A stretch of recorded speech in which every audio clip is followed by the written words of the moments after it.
അധ്യായം 30. ദാവീദും അവന്റെ ആളുകളും 3-ാം ദിവസം സിക്ലാഗിൽ എത്തിയപ്പോൾ അമാലേക്യർ തെക്കേദേശവും സിക്ലാഗും ആക്രമിച്ച് സിക്ലാഗിനെ ജയിച്ച് അതിനെ തീവെച്ച് ചുട്ടുകളഞ്ഞിരുന്നു. അവിടെയുള്ള വലിയവരും ചെറിയവരുമായ സ്ത്രീകളെ പിടിച്ചുകൊണ്ട് തങ്ങളുടെ വഴിക്ക് പോയതല്ലാതെ ആരെയും കൊന്നില്ല.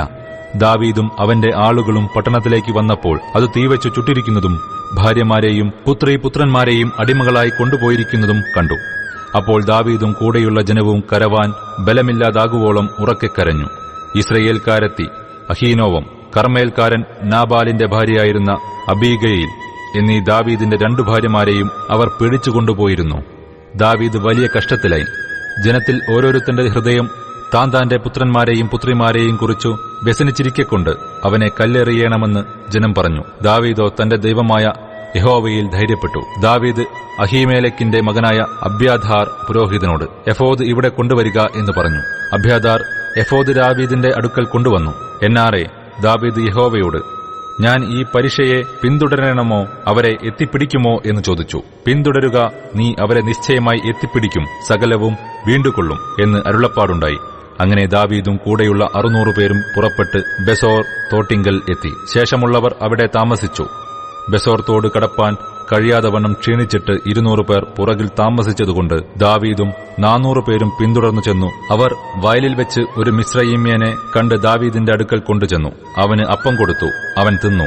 അവന് കുടിപ്പാൻ വെള്ളവും കൊടുത്തു. അവർ അവന് ഒരു കഷണം അത്തിയടയും 2 ഉണക്കമുന്തിരിക്കുലയും കൊടുത്തു. അത് തിന്നപ്പോൾ അവന് ഉയിർ വീണു. 3 രാവും 3 പകലും അവൻ ആഹാരം കഴിക്കുകയോ വെള്ളം കുടിക്കുകയോ ചെയ്തിട്ടില്ലായിരുന്നു.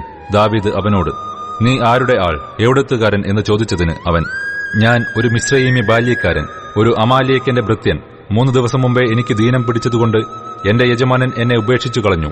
ഞങ്ങൾ ക്രേത്യരുടെ തെക്കേ നാടും യഹൂദ്യദേശവും കാലേബിന്റെ തെക്കേ ദിക്കും ആക്രമിച്ചു. സിക്ലാഗ് ഞങ്ങൾ തീവെച്ച് ചുട്ടുകളഞ്ഞു. ദാവീദ് അവനോട്, ആ പരീക്ഷയുടെ അടുക്കലേക്ക് നീ വഴി കാണിച്ചു തരുമോ എന്ന് ചോദിച്ചതിന് അവൻ, നീ എന്നെ കൊല്ലുകയോ എന്റെ യജമാനന്റെ കയ്യിൽ ഏൽപ്പിക്കുകയോ ചെയ്യുകയില്ല എന്ന് ദൈവനാമത്തിൽ എന്നോട് സത്യം ചെയ്താൽ ആ പരീക്ഷയുടെ അടുക്കലേക്ക് വഴി കാണിച്ചു തരാം എന്ന് പറഞ്ഞു. അങ്ങനെ അവനെ കൂട്ടിക്കൊണ്ടു ചെന്നപ്പോൾ അവർ ഭൂതലത്തിലെങ്ങും പരന്നു തിന്നുകയും കുടിക്കുകയും ഫിലിസ്ത്യദേശത്തുനിന്നും യഹൂദ്യദേശത്തുനിന്നും അപഹരിച്ചു കൊണ്ടുവന്ന വലിയ കൊള്ള നിമിത്തം ഉത്സവം ഘോഷിക്കുകയും ചെയ്യുന്നത് കണ്ടു. ദാവീദ് അവരെ സന്ധ്യ മുതൽ പിറ്റേന്നാൾ വൈകുന്നേരം വരെ സംഹരിച്ചു. ഒട്ടകപ്പുറത്തു കയറി ഓടിച്ചുപോയ 400 ബാല്യക്കാർ അല്ലാതെ അവരിൽ ഒരുത്തനും ഒഴിഞ്ഞുപോയില്ല.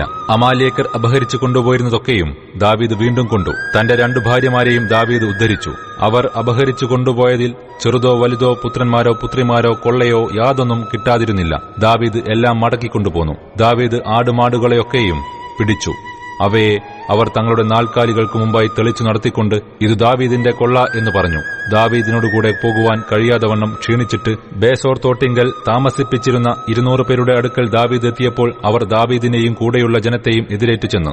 ദാവീദ് ജനത്തിന്റെ സമീപത്ത് വന്ന് അവരോട് കുശലം ചോദിച്ചു.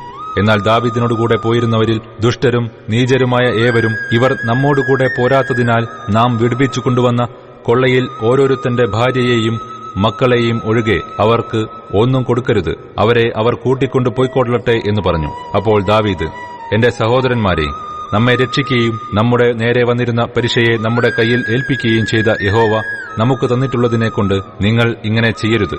ഈ കാര്യത്തിൽ നിങ്ങളുടെ വാക്ക് ആർ സമ്മതിക്കും? യുദ്ധത്തിന് പോകുന്നവന്റെ ഓഹരിയും സാമാനങ്ങൾക്കരികെ താമസിക്കുന്നവന്റെ ഓഹരിയും ഒരുപോലെ ആയിരിക്കണം. അവർ സമാംശമായി ഭാഗിച്ചെടുക്കണം എന്ന് പറഞ്ഞു. അന്നു മുതൽ കാര്യം അങ്ങനെ തന്നെ നടപ്പായി. അവൻ അത് ഇസ്രായേലിന് ഇന്നുവരെയുള്ള ചട്ടവും നിയമവും ആക്കി. ദാവീദ് സിക്ലാഗിൽ വന്ന ശേഷം യഹൂദ മൂപ്പന്മാരായ തന്റെ സ്നേഹിതന്മാർക്ക് കൊള്ളയിൽ ഒരംശം കൊടുത്തയച്ചു. ഇതാ, യഹോവയുടെ ശത്രുക്കളെ കൊള്ളയിട്ടതിൽ നിന്ന് നിങ്ങൾക്ക് ഒരു സമ്മാനം എന്ന് പറഞ്ഞു.